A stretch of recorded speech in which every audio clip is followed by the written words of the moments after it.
Around 100 elephants are poached every single day, a figure that Aussie Sharon Pincott found hard to swallow. So, in 2001, she quit her corporate job, sold her home and left for Zimbabwe to protect and preserve these big, beautiful mammals. Sharon stayed there for 13 years, some of the worst in Zimbabwe's volatile history. Her experiences, the unbreakable bond she formed with the animals, have together now been immortalised in her book Elephant Dawn. Sharon joins us now from the Sunshine Coast. Sharon, hello. What is it that made you decide to take off to Zimbabwe to live with the elephants? Oh, you know, I was totally unqualified to go and live in Africa with elephants, but I had fallen in love with Africa and with elephants, just going there as a tourist. And when my wildlife warden friend was killed in a helicopter accident in the year 2000, he was 38, I was 1 year younger, and I just felt that there was something more that I could do to help his legacy along. You're a very brave woman. You went over there completely on your own during what was a very volatile time in Zimbabwe. Were you worried about taking such a big step? It was a big step, but you know, and probably I was fortunate not to really understand just how volatile countries like Zimbabwe can actually be. And I also took comfort in the words of of a 95-year-old Australian who said that if they could do it all again, one thing that they would do differently is take more risks. And I decided that it was a risk that I needed to take. Tell us, Sharon, about the relationship that you formed with the elephants. You know, elephants are such intelligent and deeply bonded species, and I was fortunate to be accepted as one of their own. You know, in the end, they saw me as one of their family, and it was a great privilege to be accepted like that. For the families to bring their brand new born babies right to the side of my four-wheel drive.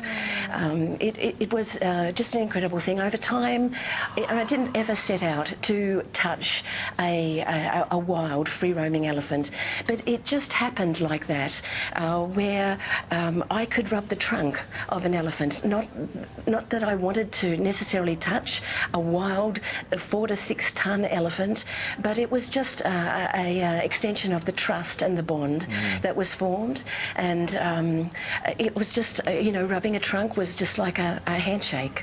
Wow. These pictures we're seeing are just absolutely breathtaking. What an experience.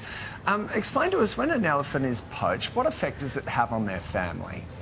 Oh, you know, elephants, female elephants live in their natal families forever, for life, and that's more than 65 years.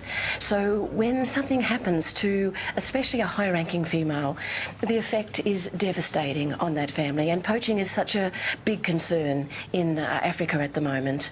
You know, one elephant killed every 15 minutes for their tusk. So by the time we finish talking, another elephant is dead for the ivory trade in Africa.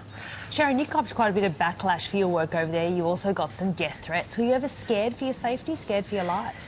Yeah, you know, it's a documented fact that people that speak out for wildlife and for the environment are more likely to be murdered than a policeman, you know, across the world. And so, yes, there's, especially in a country like Zimbabwe, quite corrupt, unethical and unscrupulous practices, that, yeah, there was always something going on in my life. You decided to return to Australia a couple of years ago. Just very quickly, Sharon, what's the situation there now? The situation in Zimbabwe is not really improving too much. Last year, you probably remember that Cecil the lion was shot, and I was with elephants that were known as well as that lion. Poachers now are killing en masse. They're using poison to kill instead of just gunfire. And you know, people would say in a place like Zimbabwe, so many people are so poor, and why are we caring about the wildlife? But you know, humanity is all about caring for more than our own species.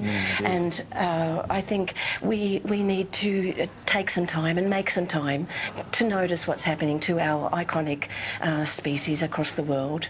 Sharon, good on you for going in to fight for these beautiful animals, and congratulations on your book. Sharon Pincott, thanks so much for your time today. Thank you so much. Sharon's book, Elephant Dawn, is out right now.